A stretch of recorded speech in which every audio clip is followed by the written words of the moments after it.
उद्देश्य। इस पाठ के अंत में आप निम्नलिखित सीखने में सक्षम हो जाएंगे। ह्रास की अवधारणा को समझने में, ह्रास से संबंधित विभिन्न शब्दों के बारे में जानने में, ह्रास लगाने के पीछे कारणों को समझने में, ह्रास की जरूरत समझने में, ह्रास की गणना करने की पद्धतियों को जानने में, मूल्य ह्रास की मात्रा को प्रभावित करने वाले कारकों को जानने में, सीधी रेखा और क्रमगत विधियों के बीच तुलना करने में, ह्रास अभिलेखन की विभिन्न विधियों को जानने में, परिसंपत्तियों के निपटान की अवधारणा को समझ सकने में, प्रावधान और संचय का अर्थ समझ सकने में, संचय के प्रकारों के बारे में जानने में, गुप्त संचय की अवधारणा को समझ सकने में। ह्रास मिलान व्यय। जैसा कि हम जानते हैं कि लेखांकन का मिलान सिद्धांत कहलाता है कि लेखांकन अवधि में जो भी व्यय किए जाते हैं उन्हें उसी वर्ष समायोजित किया जाना चाहिए ताकि सही लाभ और हानि और व्यवसाय की वित्तीय स्थिति प्रकट हो सके। ह्रास। यदि कुछ ऐसे व्यय किए जाते हैं जिनके लाभ कई वर्षों में कंपनी को प्राप्त होते हैं तो उन व्ययों की राशि केवल उस लेखांकन अवधि में व्यय प्रभारित करने के बजाय उन वर्षों में फैला देनी चाहिए जब वे व्यय किए गए थे। ह्रास इस प्रकार के व्ययों में से एक है। आइए विस्तार से ह्रास के बारे में चर्चा करें। ह्रास क्या है? ह्रास को उपयोग, समय, क्षय और घिसावट आदि के कारण समय बीतने के साथ परिसंपत्तियों के मूल्य में कमी के रूप में परिभाषित किया जा सकता है। उदाहरण के लिए, एक व्यवसाय एक मशीन क्रय करता है और उसका व्यवसाय में उत्पादन प्रक्रिया के लिए उपयोग किया जा रहा है। उस मशीन का मूल्य उपयोग के साथ कम होता जाता है। आइए एक उदाहरण लेते हैं। एक मशीन 1 अप्रैल 2006 को 1,50,000 रुपए में खरीदी गई। मशीन का उपयोगी जीवन काल 5 साल होने की उम्मीद है, जिसका अर्थ है कि 31 मार्च 2011 तक अगले 5 वर्षों तक व्यवसाय में मशीन का उपयोग किया जा सकता है। वर्ष 2006 में 1,50,000 किया गया पूंजीगत व्यय है, लेकिन इस पूरी राशि को चालू लेखांकन अवधि में आगम के रूप में प्रभारित नहीं किया जा सकता है। इसके बजाय इसका 1/5 अर्थात 30,000 रुपए वर्ष 2006 के लिए आगम पर प्रभारित किया जाएगा।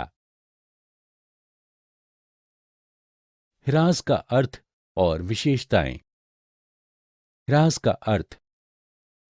ह्रास को हम स्थायी परिसंपत्ति के मूल्य में स्थायी, सतत एवं धीरे धीरे हो रही घटोतरी के रूप में परिभाषित कर सकते हैं जिस पर उसे क्रय किया गया था।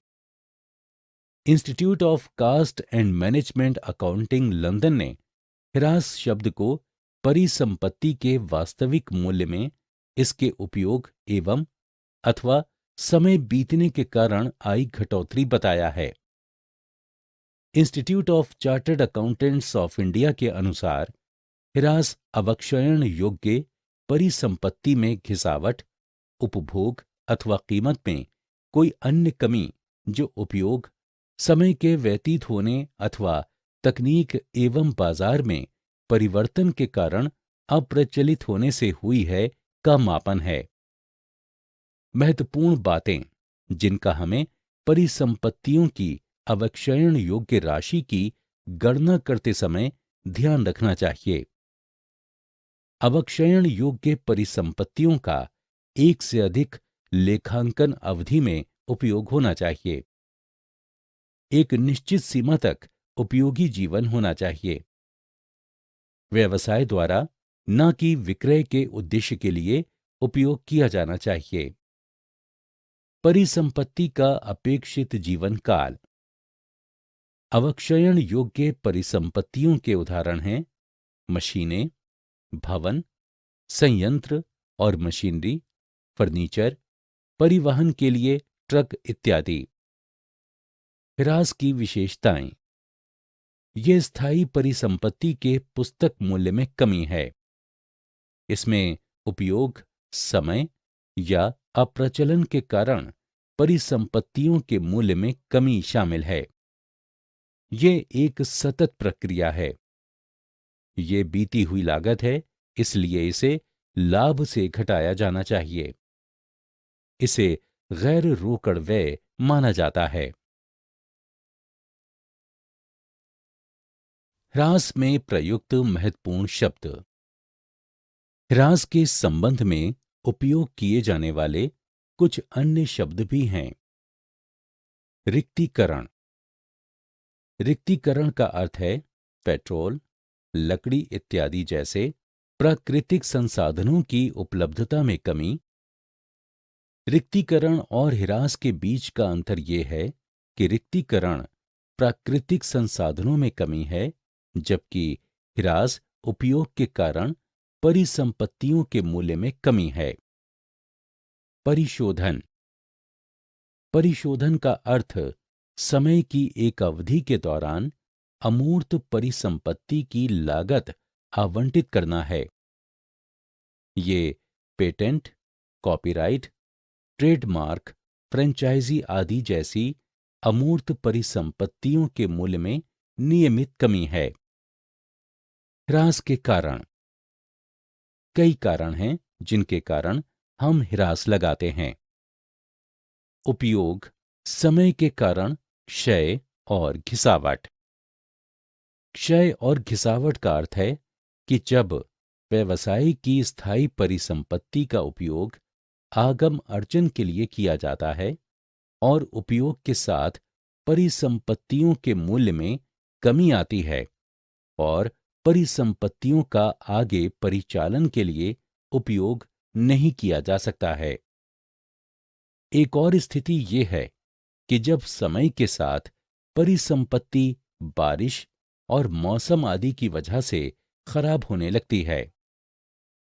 कानूनी अधिकारों की समाप्ति। कई परिसंपत्तियां अपने उपयोग के अधिकारों की समाप्ति के कारण अपना मूल्य खो देती हैं, जैसे पेटेंट, कॉपीराइट इत्यादि। अप्रचलन। कभी कभी बाजार में परिसंपत्तियों की बेहतर गुणवत्ता की उपलब्धता के कारण परिसंपत्तियां अप्रचलित हो जाती हैं। इसका कारण प्रौद्योगिकी में बदलाव, मांग में बदलाव, उत्पादन की उन्नत विधियां आदि हो सकती हैं। अन्य कारक। कभी कभी आग, भूकंप, बाढ़ आदि जैसी प्राकृतिक आपदाओं के कारण परिसंपत्तियां कम उपयोगी हो जाती हैं। ह्रास की आवश्यकता। ऐसे कई कारण हैं जिनके कारण हमें ह्रास की गणना करने की आवश्यकता होती है। लागत और आगम का मिलान। स्थायी परिसंपत्तियों का उपयोग आगम उत्पन्न करने के लिए किया जाता है। क्षय एवं घिसावट के कारण हर परिसंपत्ति का मूल्य कम होता जाता है। इसलिए ह्रास व्यवसाय में किसी भी अन्य व्यय की तरह लागत है और वास्तविक शुद्ध लाभ की गणना करने के लिए लगाया जाना चाहिए। कर का विचार। ह्रास से करों की राशि कम होती है, जिसका कंपनी या व्यवसाय कर कटौती के माध्यम से भुगतान करता है। सही और निष्पक्ष वित्तीय स्थिति। ह्रास व्यवसाय की वास्तविक और निष्पक्ष वित्तीय स्थिति प्रकट करने में सहायता करता है, क्योंकि यदि ह्रास की कटौती नहीं की जाती है तो संपत्ति का मूल्य बढ़ जाता है। कानून का अनुपालन। व्यवसाय या कंपनियां स्थायी परिसंपत्तियों से ह्रास की कटौती करने के लिए कानूनों का पालन करती हैं। ह्रास की राशि को प्रभावित करने वाले कारक। परिसंपत्तियों की लागत। परिसंपत्ति की लागत का अर्थ परिसंपत्ति की वास्तविक लागत है। वो परिसंपत्ति व्यवसाय में लाने के लिए किए गए सभी व्ययों जैसे माल ढुलाई व्यय, परिवहन व्यय, पंजीकरण, संस्थापन लागत, पुरानी मशीनों के मामले में मरम्मत की लागत जैसी लागतों को शामिल किया जाना चाहिए। अनुमानित शुद्ध अवशिष्ट मूल्य। अवशिष्ट मूल्य वो अपेक्षित मूल्य है जिसे व्यवसाय परिसंपत्ति के अनुमानित उपयोगी जीवन के अंत में उसे बेचने या विनिमय करने पर प्राप्त कर सकता है। इस राशि की परिसंपत्ति की निपटान के लिए किए गए खर्चों का कटौती करने के बाद गणना की जाती है। अवक्षयण योग्य लागत। परिसंपत्तियों की अवक्षयण योग्य लागत अवशिष्ट मूल्य घटाने के बाद इसकी लागत है। इसे परिसंपत्ति के अनुमानित उपयोगी जीवन पर ह्रास व्यय के रूप में लगाया जाता है। किसी परिसंपत्ति का ह्रास की गणना की पद्धतियां। ह्रास की गणना करने की दो पद्धतियां हैं। आइए इन पर चर्चा करें। हमें ह्रास की गणना के लिए पद्धति चुनने से पहले कुछ चीजें पता होनी चाहिए। परिसंपत्ति का प्रकार, परिसंपत्ति के उपयोग की प्रकृति, किन परिस्थितियों में परिसंपत्ति का उपयोग किया जाएगा। सीधी रेखा पद्धति। सीधी रेखा, जैसा कि नाम का तात्पर्य है, मानती है कि परिसंपत्ति का उसके पूर्ण उपयोगी जीवन काल में समान रूप से किया जा रहा है। इस पद्धति के अनुसार व्यवसाय में परिसंपत्ति का उपयोग होने तक प्रत्येक लेखांकन वर्ष में बराबर राशि ह्रास के रूप में भारित की जाती है। इस पद्धति को मूल लागत पद्धति पर निश्चित प्रतिशत के रूप में भी जाना जाता है, क्योंकि अवक्षयण योग्य लागत का एक ही प्रतिशत वर्ष दर वर्ष ह्रास के रूप में समाप्त किया जा रहा है। इस पद्धति के अंतर्गत ह्रास की गणना करने का फॉर्मूला है। ह्रास की दर की गणना करने का फॉर्मूला है। आइए हम एक उदाहरण लेते हैं। मान लीजिए कि परिसंपत्ति की मूल लागत 2 लाख रुपए है और अनुमानित जीवन काल 10 वर्ष है। अवशिष्ट मूल्य 30,000 होने का अनुमान है। ह्रास की गणना इस प्रकार की जाएगी। ह्रास की दर होगी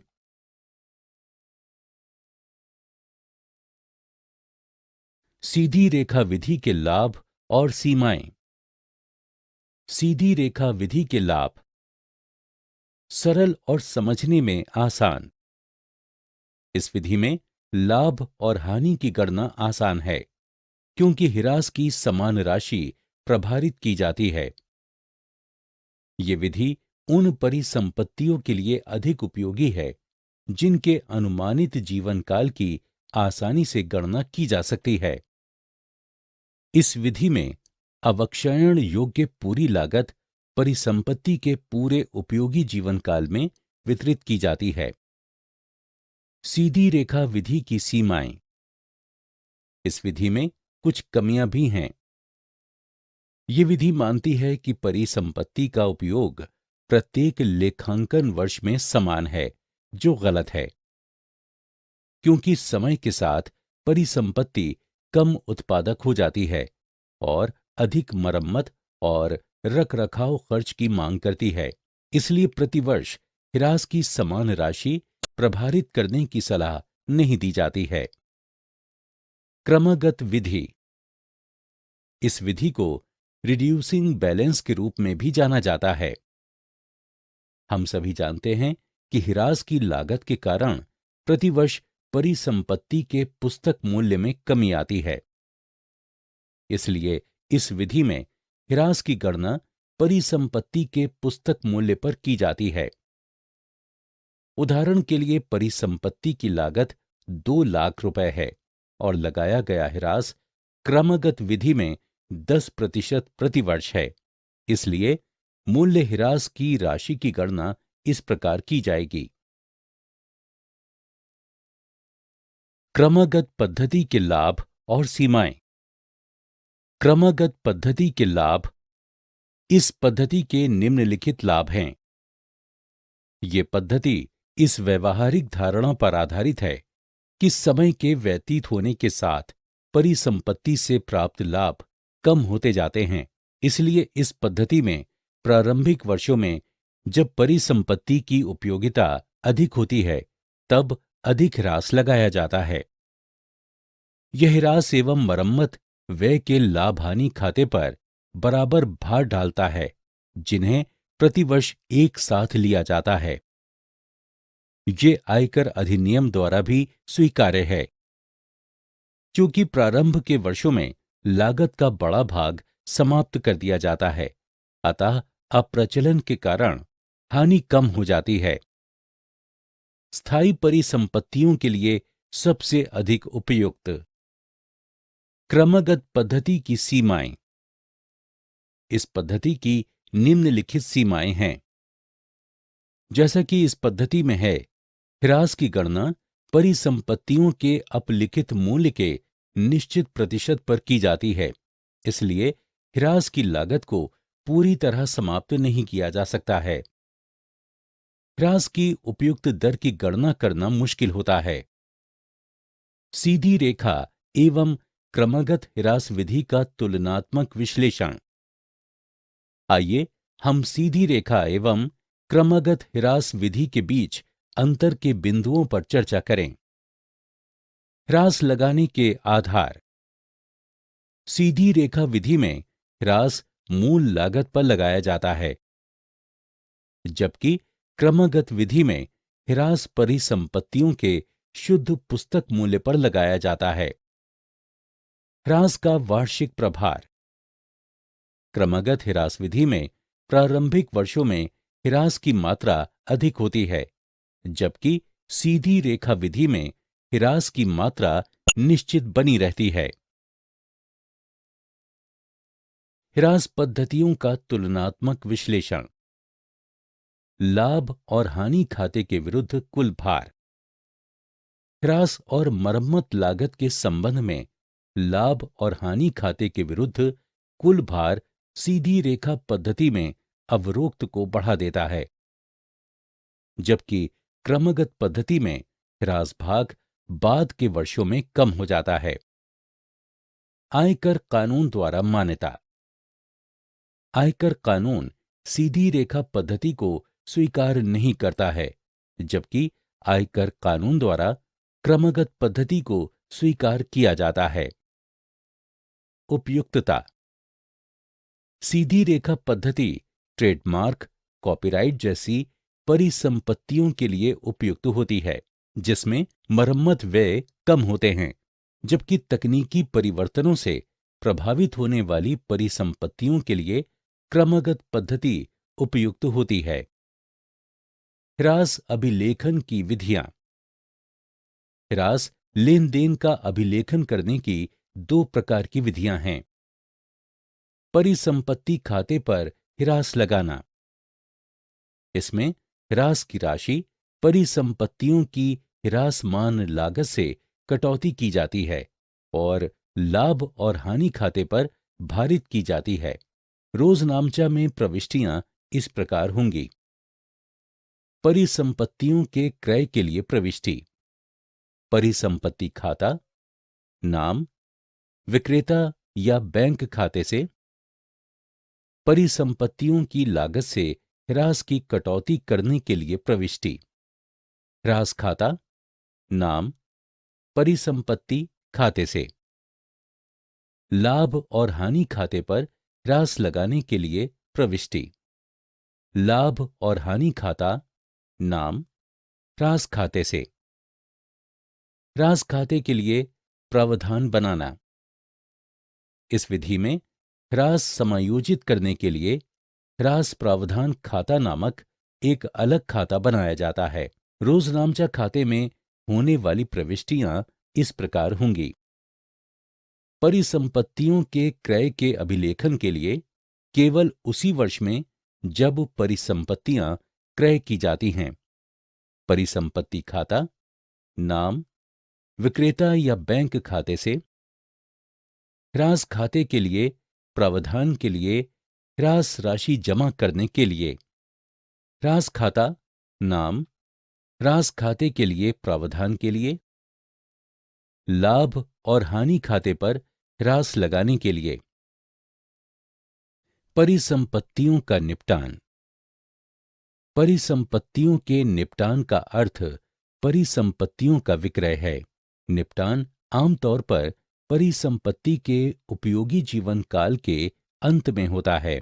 कभी कभी ऐसा परिसंपत्ति के उपयोगी जीवन काल के दौरान होता है। यदि परिसंपत्ति के उपयोगी जीवन काल के अंत में परिसंपत्ति का विक्रय किया जाता है, इस मामले में अवशिष्ट के रूप में परिसंपत्ति के विक्रय से हमें प्राप्त राशि को परिसंपत्ति खाते में जमा किया जाना चाहिए और शेष लाभ और हानि खाते में स्थानांतरित कर दिया जाता है। इसके लिए रोजनामचा प्रविष्टि होगी। अवशेष के रूप में परिसंपत्ति के विक्रय के लिए बैंक खाता, नाम, परिसंपत्ति खाते से।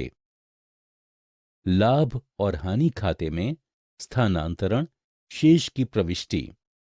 यदि लाभ होता है, परिसंपत्ति खाता, नाम, लाभ और हानि खाते से। यदि हानि होती है, लाभ और हानि खाता, नाम, परिसंपत्ति खाते से।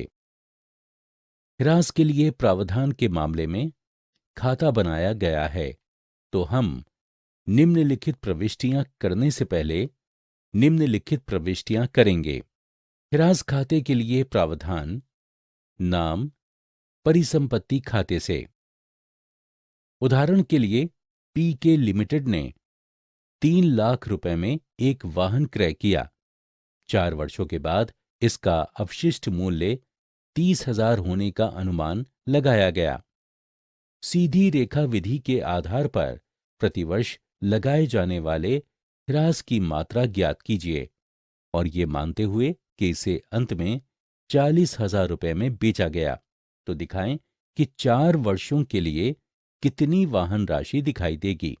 जब ए ह्रास परिसंपत्ति खाते पर लगाया जाता है, बी ह्रास खाते के लिए प्रावधान बनाए रखा जाता है। परिसंपत्ति निपटान खाते का उपयोग। परिसंपत्ति निपटान खाता। परिसंपत्ति निपटान खाते का उद्देश्य एक ही खाता शीर्ष के अंतर्गत परिसंपत्ति की बिक्री से संबंधित सभी लेन देनों का पूर्ण एवं स्पष्ट विवरण देना है। व्यवसाय द्वारा परिसंपत्ति का एक हिस्सा बेचे जाने और ह्रास खाते का प्रावधान होने पर आमतौर पर इस विधि का उपयोग किया जाता है। इस विधि के अंतर्गत एक नया खाता परिसंपत्ति निपटान खाता तैयार किया जाता है। परिसंपत्ति निपटान खाते के लिए की जाने वाली रोजनामचा प्रविष्टियां इस प्रकार होंगी। परिसंपत्ति निपटान खाता, नाम, परिसंपत्ति खाते से। ह्रास खाता के लिए प्रावधान, नाम, परिसंपत्ति निपटान खाता से। बैंक खाता, नाम, परिसंपत्ति निपटान खाते से। परिसंपत्ति निपटान खाता नाम और जमा शेष दिखा सकता है। नाम शेष निपटान के कारण हानि को इंगित करता है। जबकि जमा शेष निपटान के कारण लाभ दर्शाता है। प्रविष्टियां निम्नानुसार की जाएंगी। हानि की स्थिति में लाभ और हानि खाता, नाम, परिसंपत्ति निपटान खाते से। लाभ की स्थिति में परिसंपत्ति निपटान खाता, नाम, लाभ और हानि खाते से। वर्तमान परिसंपत्तियों में किसी भी बढ़ोतरी या विस्तार का प्रभाव।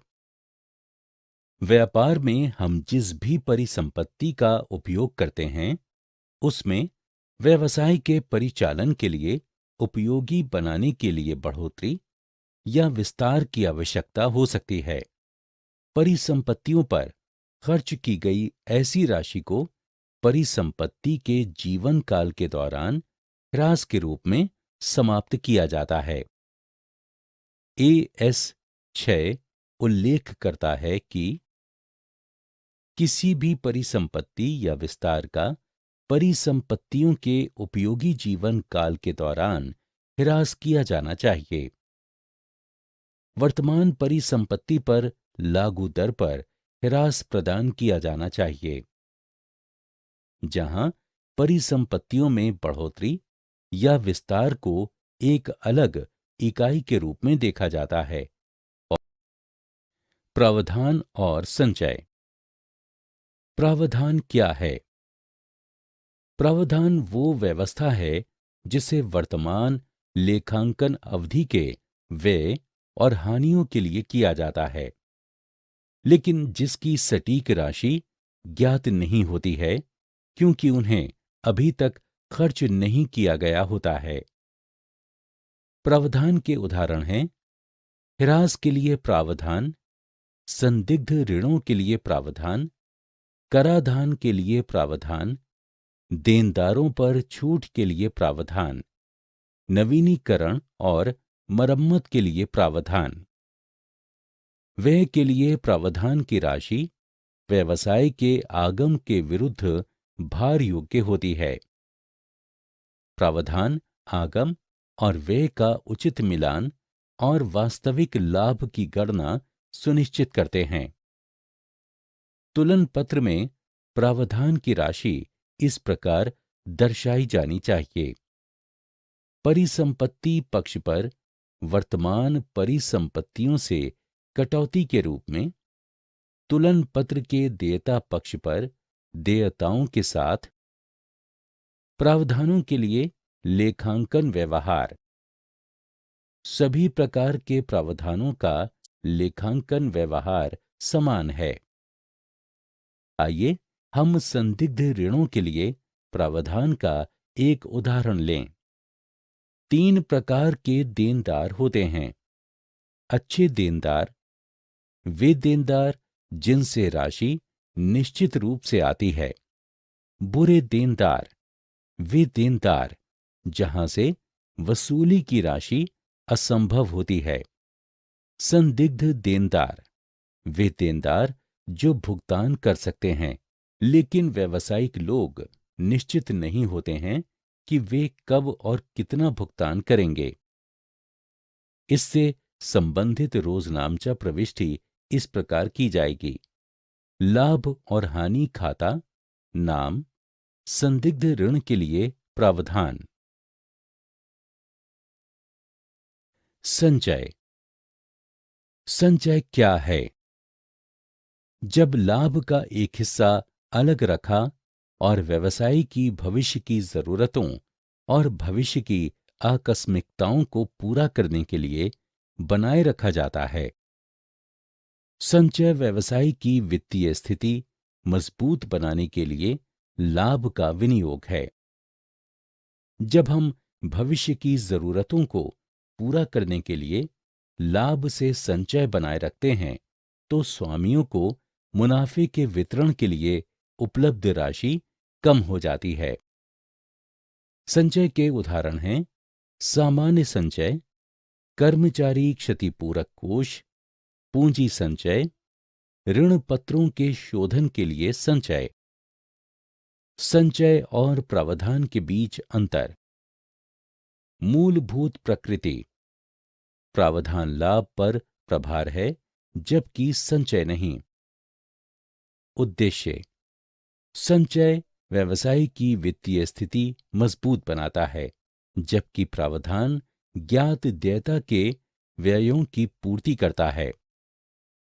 तुलन पत्र में प्रस्तुति: प्रावधान को वर्तमान देयताओं के साथ परिसंपत्ति पक्ष या देयता पक्ष से कटौती के अधीन दिखाया जाता है, जबकि संचय पूंजी के बाद देयता पक्ष पर दिखाया जाता है।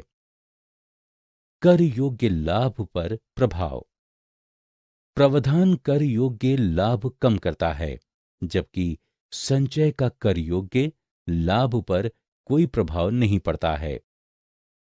बाध्यता का तत्व: व्यवसाय की वास्तविक और सटीक वित्तीय स्थिति प्रकट करने के लिए प्रावधान आवश्यक हैं, जबकि संचय का सृजन करना प्रबंधन का निर्णय है। लाभांश के भुगतान के लिए उपयोग: संचय का लाभांश के भुगतान के लिए उपयोग किए जाने के लिए सृजन किया जाता है, जबकि प्रावधान का लाभांश के लिए उपयोग नहीं किया जा सकता है। संचय के प्रकार: संचय विभिन्न प्रकार के होते हैं। आइए एक एक करके इन पर चर्चा करें। सामान्य संचय: जब संचय का उद्देश्य निर्दिष्ट नहीं होता है, तो इसे सामान्य संचय कहा जाता है। इस संचय का व्यवसाय द्वारा अपने उद्देश्य के लिए स्वतंत्र रूप से उपयोग किया जा सकता है। विशिष्ट संचय: कुछ विशिष्ट उद्देश्यों को पूरा करने के लिए इस संचय का सृजन किया जाता है। इसके उदाहरण हैं लाभांश समानीकरण संचय, कर्मचारी क्षतिपूर्ति कोष, विनियोग परिवर्तनशील कोष, ऋण शोधन संचय। आयगत संचय: व्यवसाय के सामान्य परिचालन से व्यवसाय के लाभ से ये संचय उत्पन्न किए जाते हैं और लाभांशों के वितरण के लिए इनका उपयोग किया जा सकता है। पूंजीगत संचय: ये संचय पूंजीगत लाभ के माध्यम से उत्पन्न किए जाते हैं, जो व्यवसाय के सामान्य परिचालन के कारण नहीं होते हैं। इसलिए लाभांशों के वितरण के लिए ये संचय उपलब्ध नहीं होते हैं। इसका उपयोग हानियों को समाप्त करने के लिए किया जा सकता है। पूंजीगत और आयगत संचय के बीच अंतर: सृजन का स्रोत: आयगत संचय व्यवसाय के सामान्य परिचालन से सृजित किए जाते हैं, जबकि पूंजीगत संचय पूंजीगत लाभ से उत्पन्न किया जाता है। उद्देश्य: आयगत संचय व्यवसाय की वित्तीय स्थिति को मजबूत बनाता है, जबकि पूंजीगत संचय कानूनी आवश्यकताओं के लिए सृजित किया जाता है। उपयोग: सामान्य संचय का किसी भी उद्देश्य के लिए उपयोग किया जा सकता है, जबकि विशिष्ट संचय का विशिष्ट उद्देश्यों के लिए उपयोग किया जा सकता है। संचय का महत्व: संचय का महत्व व्यवसाय को हमेशा अज्ञात खर्चों और हानियों से बचने के लिए कुछ व्यवस्था करने की आवश्यकता होती है। कभी-कभी व्यवसाय के विस्तार या किसी अन्य संबंधित व्यय के लिए स्वामी लाभ के रूप में ज्यादा राशि नहीं निकालता है, ताकि व्यवसाय के विस्तार के लिए इस राशि का उपयोग किया जा सके। जिन उद्देश्यों के लिए व्यवसाय धन अलग रखते हैं, वे हैं भविष्य की मांग या कमी को पूरा करना, व्यवसाय की वित्तीय स्थिति मजबूत बनाना, दीर्घकालिक देयता का शोधन। गुप्त संचय क्या है? वो संचय जिसे व्यवसाय तुलन पत्र में नहीं प्रदर्शित करता है। इससे प्रकट किए गए लाभ और कर देयता में भी कमी आती है। कम लाभ के समय अधिक लाभ दिखाने के लिए इस प्रकार के संचयों का लाभ के साथ विलय किया जा सकता है। इसे गुप्त संचय के रूप में जाना जाता है, क्योंकि यहां तक कि बाहरी शेयर धारकों को भी इन संचयों के बारे में पता नहीं होता है।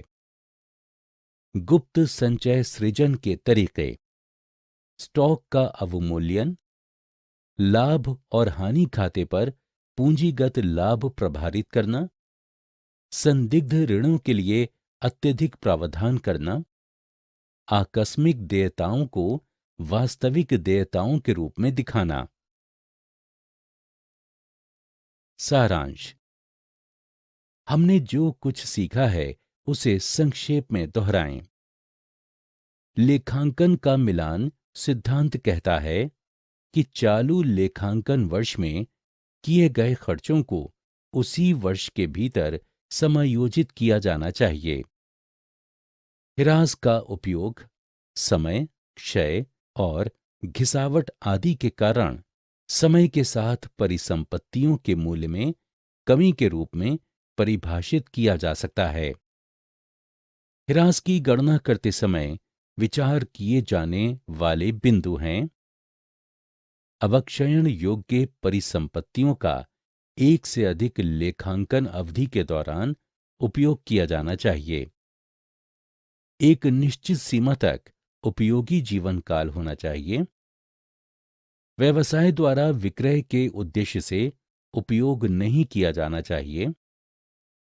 परिसंपत्ति का अनुमानित जीवन काल। रिक्तीकरण का अर्थ पेट्रोल, लकड़ी आदि जैसे प्राकृतिक संसाधनों की उपलब्धता में कमी है। व्यवसाय का संचय तुलन पत्र में प्रदर्शित नहीं किया जाता है। इससे प्रकट किए गए लाभ में भी कमी आती है और साथ ही कर देयता में भी कमी आती है। परिशोधन का अर्थ एक समय अवधि के दौरान अमूर्त परिसंपत्ति की लागत को आवंटित करना है। अवशिष्ट मूल्य वो अनुमानित मूल्य है जो व्यवसाय को परिसंपत्ति को उसके अनुमानित उपयोगी जीवन काल के अंत में बेचे जाने या विनिमय करने से मिल सकता है। परिसंपत्ति की अवक्षयन योग्य लागत अवशिष्ट मूल्य घटाने के बाद इसकी लागत है। सीधी रेखा विधि, जैसा कि नाम का तात्पर्य है, मानती है कि परिसंपत्ति का उसके पूरे उपयोगी जीवन काल में समान रूप से उपयोग किया जा रहा है। क्रमागत विधि में परिसंपत्ति के पुस्तक मूल्य पर हिरास की गणना की जाती है। प्रावधान वो व्यवस्था है जो चालू लेखांकन अवधि के व्ययों और हानियों के लिए किया जाता है। जब लाभ का एक हिस्सा अलग रखा जाता है और व्यवसाय की भविष्य की जरूरतों जैसे विकास और भविष्य की आकस्मिकताओं को पूरा करने के लिए बनाए रखा जाता है, तो उसे संचय कहा जाता है। संचय का उद्देश्य